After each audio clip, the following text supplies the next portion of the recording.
வித்யாநகரம் அப்படிங்கிறது கோதாவரி நதி தீரத்திலே ஒரு கேபிட்டல் இருந்தது. அந்த கேபிட்டல்லே அந்த ராஜா தர்மத்தோடு ராஜ்ய பரிபாலனம் பண்ணிட்டு இருந்துக்கிறதுனாலே பிரஜைகள்லாம் சந்தோஷமா இருந்தா. அந்த ஊர்ல பெரிய தனிக்கன் பணக்கார குடும்பம், அவனுக்கு நிறைய புள்ள நிறைய பொண்ணு, ஆனா வசதியா இருந்தா சந்தோஷமா இருந்தான். வயசான பிறகு அந்த கிழவன் எல்லாரையும் வீட்டுல இருக்கிறவளை கூப்பிட்டு, அப்பா நிறைய வேலை பார்த்தேன், நிறைய சம்பாதிச்சேன், நிறைய புள்ள குட்டிகளை பெத்தெடுத்தேன், நல்ல மனைவி எனக்கு எல்லாம் கிடைச்செடுத்தோ, ஆனா ஒரே ஒரு ஆசை இருக்கு, என்னுடைய ஜென்மா முடியறதுக்குள்ளே நான் பிருந்தாவனம் போகணும், யமுனையில ஸ்நானம் பண்ணணும். பகவான் ஒரு மலையை தூக்கினானாமே, அந்த கோவர்தனத்தை நான் பார்க்கணும், யமுனை நதியில ஸ்நானம் பண்ணணும் அப்படின்னு அழுதுண்டே இருக்கார். பெரிய பையன், அடுத்த பையன், மூணாவது பையன் எல்லாரையும் கேட்டு பார்த்தா, போற வேற வேற இல்லை, உனக்கு யார் உன் கூட பிருந்தாவனம் வருவா, இருக்கிற இடமே பிருந்தாவனம், போறோம் இங்கே நினைச்சுக்கோ. பிருந்தாவனம் போயிட்டு வருதுன்னா மாச கணக்கு ஆகும், நான் அப்படிலாம் எங்களாலெல்லாம் வர முடியாது, எங்களுக்கு வியாபாரம் இருக்கு, தொழில் இருக்கு, உனக்கு வயசாயிடுத்து க்ஷேத்ராண்ணம் கிளம்பிட்டேன், எங்களுக்கெல்லாம் இன்னும் வயசு இல்லை, உன் வயசு வந்தப்புறம் நாங்கள்லாம் பார்த்துக்கிறோம் அப்படின்னு அவரை அடக்கிட்டா. ஆனா ராத்திரி பகலாம் அழுதுன்னு இருக்கார். பிருந்தாவன யாத்திரை கிடைக்கணுமே, யமுனையில போய் ஸ்நானம் பண்ணணுமே அப்படிங்கிறதெல்லாம் மனசுல அவருக்கு தாபம். மற்றவர்களுக்கு வேண்டுமானால் பிருந்தாவனம் அப்படிங்கிறது ஒரு பூமியா இருக்கலாம். கிருஷ்ண பக்தர்களுக்கு பிருந்தாவனம்ங்கிறது என்னவா இருக்கும் அப்படின்னுட்டா இன்னொரு கிருஷ்ண பக்தனுக்கு தான் தெரியுமே தவிர அதை வார்த்தையினால சொல்ல முடியாது. அத்தகைய மீராவோ ஸ்ரீவல்லபரோ மகாபிரபுவோ தமிழ்நாட்டில் தோன்றின ஆண்டாளோ இவர்கள் எல்லாம் எவ்வளவு தூரம் அந்த பிருந்தாவனத்திற்காக தவிச்சிருக்கா. ஊத்துக்காடுன்னு ஒரு வெங்கட கவி சொல்றார், புல்லாய் பிறவி தர வேண்டும் பிருந்தாவனம் அதில் அப்படிங்கிறார். ஒரு புல்லா எனக்கு ஒரு ஜென்மா தா, பிருந்தாவனத்துல தா. அடுத்துதான் சொல்றார், புல்லாகினும் நெடுநாள் நில்லாது ஆதலினால் ஒரு கல்லாய் பிறவி தர வேண்டும். அவசரப்பட்டுட்டு கேட்டுட்டேன் கிருஷ்ணா, புல்லுக்கு ரொம்ப நாள் வாழ்க்கை கிடையாதே, ஒரு கல்லுனா ரொம்ப நாள் இருக்கலாமேன்னு கேட்கிறார்.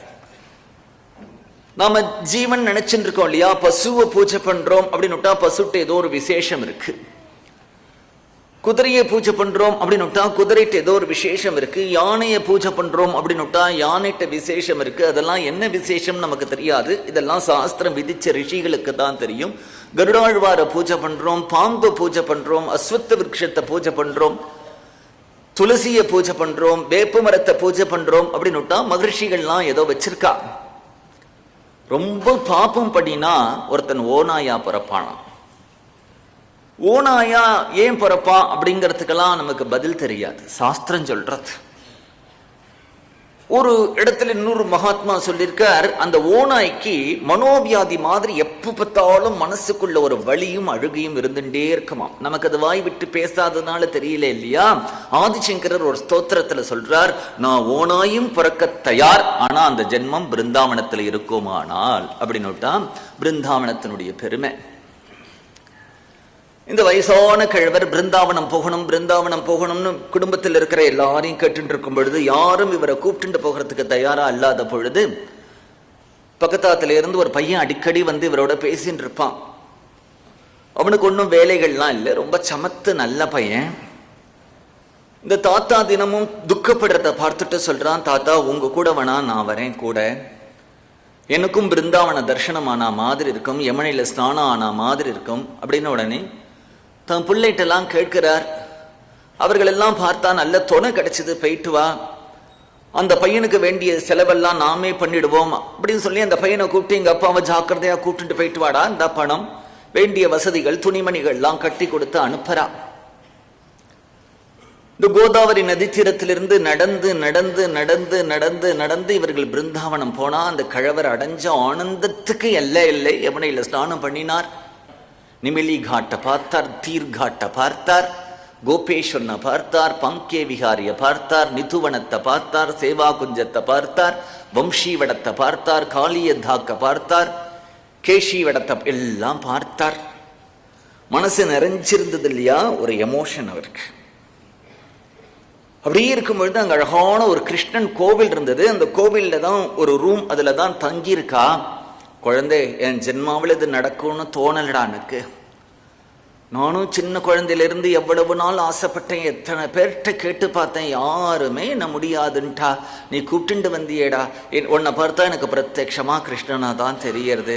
என்னை கூப்பிட்டு வந்து ஜாக்கிரதையா எனக்கு கால் பிடிச்சு விட்டு, உடம்பு சரியில்லைனா என்னை பார்த்துண்டு காலாகாலத்துக்கு ஆகாரம் போட்டு துணைக்கு வந்து யமுனை ஸ்நானம் பண்ணி வச்சு அப்படிலாம் சொல்லிட்டு இருக்கும்போது திடம்னு சொல்றாரு, எனக்கு கடைசி ஒரு பெண் இருக்கா, நல்ல ரூபவதி குணவதி, என்கிட்ட நிறையா சொத்து இருக்கு, நான் ஊருக்கு போன உடனே அந்த பெண்ணை உனக்கு தான் கல்யாணம் பண்ணி தரப்போறேன். தாத்தா, நீங்க ஏதோ சந்தோஷத்துல பேசுறேன், நான் தரித்திரன், நான் ஒண்ணுமே படிக்கல, நிரக்ஷர குக்ஷியா இருக்கேன். உங்களுடைய ஸ்டேட்டஸ் என்ன, என்னுடைய ஸ்டேட்டஸ் என்ன? ரூபம் பொருந்திருந்தாலும் குணம் பொருந்திருந்தாலும் எல்லாம் பொருந்திருந்தாலும் ஸ்டேட்டஸ் பொருந்தலைன்னா நாட்டுல உலகத்துல ஒத்துக்க மாட்டா. தாத்தா, நீங்க சந்தோஷப்பட்டேல் போறோம். இல்லடா, நான் சொல்றது நடக்கும். தாத்தா, இவன் சொல்ல சொல்ல அவர் என்ன பண்ணினார், அந்த கோபாலனை பார்த்தார். இந்த கோபாலன் சாட்சியா உனக்கு கல்யாணம் பண்ணித்தரேன். என்ன பண்றது? யாத்திரை எல்லாம் முடிஞ்சது, ஊருக்கு வந்தா. தாத்தா மெதுவா அந்த விஷயத்தை தான் வீட்டில் இருக்கிற மனைவி, பெரிய பையன், மாட்டு பொண்ணு எல்லாத்தையும் சொன்ன உடனே எல்லாரும் சண்டைக்கு வந்துட்டான். ஏதோ அந்த பையன் உன்னை கூப்பிட்டு வந்தான், 10 ரூபாய்க்கு 20 ரூபா கொடுத்துட்டு அவனை அனுப்பி விடுவியா, அதை விட்டுட்டு பொண்ணு கல்யாணம் பண்ணி தரேங்கிறான். எப்படிலாம் என்ன சொன்னேன்? தாத்தா பயந்து போயிட்டார். அதை பத்தி வாயே திறக்கல அவர். அன்றைக்கு சொன்னதுக்கு காரணம் ஒரு உத்வேகம், ஒரு குஷி, ஒரு சந்தோஷம். சில சமயம் நம்ம எமோஷனலா சில வார்த்தைகள் பேசிடுவோம் இல்லையா, ஒரு உணர்ச்சி வயப்பட்டு அந்த மாதிரி பேசியிருக்கார் அவர். ஆனா அதோடு நிக்காம அந்த கோவில் இருக்கக்கூடிய கோபாலனை பார்த்து, கோபாலன் சத்தியமானு சொல்லியிருக்காரு இல்லையா. இந்த பையன் ஒரு நாளைக்கு அந்த தாத்தாவை பார்த்து கேட்கிறான், எனக்கு ஒன்னும் உங்க பொண்ணை கல்யாணம் பண்ணிக்கணும்னு ஆசை இல்லை, ஆனா உங்களை சத்தியசந்தனா பண்ணணுங்கிற ஆசை இருக்கு எனக்கு. எப்ப கோபாலன் சாட்சியா சத்தியமா கல்யாணம் பண்ணி தருவேன்னு சொன்னேளோ அதை ஏற்பாடு பண்ணுங்கோ அப்படின்னு உடனே அந்த குழந்தைகள்கிட்ட எல்லாம் சொன்னா. அவர் மறுத்த உடனே ஊர்ல ஒரு பஞ்சாயத்து.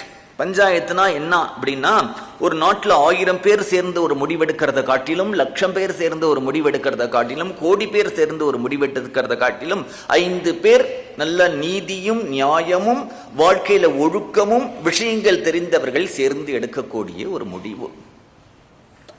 அப்படிலாம் கிராமங்கள்லாம் ஒரு சபை இருந்தது. அந்த சபையை கூட்டி இந்த குழந்தை நடந்ததெல்லாம் சொல்றான். அந்த கிழவரை கேட்கிறார். அந்த கிழவரும் சொல்றார். கூட இருக்கிறவாள்லாம் சொல்லும் பொழுது அந்த வீட்டுல மூத்த பையன் சொல்றான், இவன் ஏதோ ஒரு கோபாலன் சாட்சிங்கிறானே, அந்த கோபாலனை சாட்சிக்கு கூப்பிட்டு வர சொல்லுங்கோ, என் பொண்ணை கல்யாணம், என் தங்கையை கல்யாணம் பண்ணித்தரேன். சாட்சிக்கு கோபாலனை கூப்பிடணும் அப்படின்னு விட்டாக்க அதுக்கு ஒரு ஓலை எழுதியிருக்கணும் இல்லையா, உங்களுக்கு சாட்சியா கூப்பிடுறார் சபைக்கு வரணும்னு. உடனே இவன் பஞ்சாயத்துல கேட்கிறான், எனக்கு ஒரு ஓலை எழுதி கொடுங்கோ, சாட்சிக்கு இந்த கோபாலனை கூப்பிடுறா அப்படின்னு. உடனே அட்ரஸ் டு கோபாலன் பிருந்தாவனம் எழுதி, உங்களை இந்த ஊர்ல வித்யா நகரத்துல இருக்கக்கூடிய பஞ்சாயத்துல சாட்சியா நீங்க ஆஜராக வேண்டியது. அந்த ஓலையை எடுத்துட்டு இவன் பிருந்தாவனம் போறான். பிருந்தாவனம் போய் இந்த கிருஷ்ணருடைய கையில இந்த ஓலையை கொடுத்துட்டான். நீ தான் பொறுப்பு, அன்னைக்கு ஓ சாட்சியா தான் அவர் பிரதிஜ்ஞை பண்ணினார், எனக்கு ஒன்னும் அந்த பொண்ணை கல்யாணம் பண்ணிக்கணுங்கிற அவசியம் இல்லை. ஆனா அந்த கிழவன் சொல்லிட்டு இப்ப எப்படி மாறலாம், அவரை சத்தியசந்தனா பண்ணணுங்கிற ஆசை அப்படின்னு சொன்ன உடனே ராத்திரி அந்த கோபாலன் கனவுல வரான். அந்த கிழவரை சத்தியசந்தனா பண்றதுலயும் எனக்கு இஷ்டம்தான், நானே சத்தியஸ்வரூபம் தான், சத்தியத்தை விட்டுட்டு யாரும் என்னை பிடிக்க முடியாது, நீ கார்த்தால இங்கிருந்து கிளம்பு, நான் உன் பின்னாடி வரேங்கிறதுக்கு ஒரு அடையாளம் உண்டு, சல் சல் சல் என்னுடைய நூபுரத்வனி கேட்டுண்டே வரும், திரும்பி பார்க்காத, அந்த பஞ்சாயத்துல போய் அந்த நூபுரத்வனி இருக்கும் பொழுது என்னை திரும்பி பாரு அப்படின்னு சொல்லு. மறுநாள் இந்த குழந்தை கிளம்பினா பின்னாடி சல் சல் சல்னு சப்தம் மட்டும் வரும், ரூபம் தெரியாது. ராத்திரி இவன் சத்திரஞ்சாவடியில் தங்குவான். மறுநாள் கிளம்பினான்னா திருப்பி சல் சல்னு சப்தம் வரும். இப்படி வந்து எத்தனை மாதங்கள் அவன் பயணம் பண்ணினான்னு தெரியாது. அந்த வித்யாநகர் பஞ்சாயத்துல நின்ன உடனே திரும்பி பார்த்தான், கிருஷ்ணர் அர்ச்சாவதாரமா அங்க நிற்கிறார். எல்லாரும் ஆடி போயிட்டான். கோபாலனை சாட்சிக்கு கூப்பிட்டு வா அப்படின்னு சொன்னாலே வந்துட்டாரே.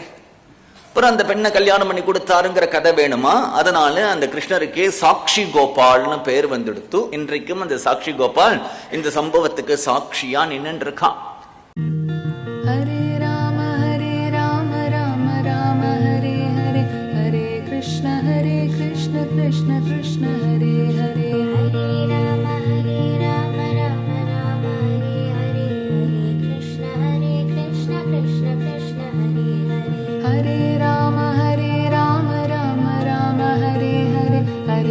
Krishna Krishna Krishna Hare Hare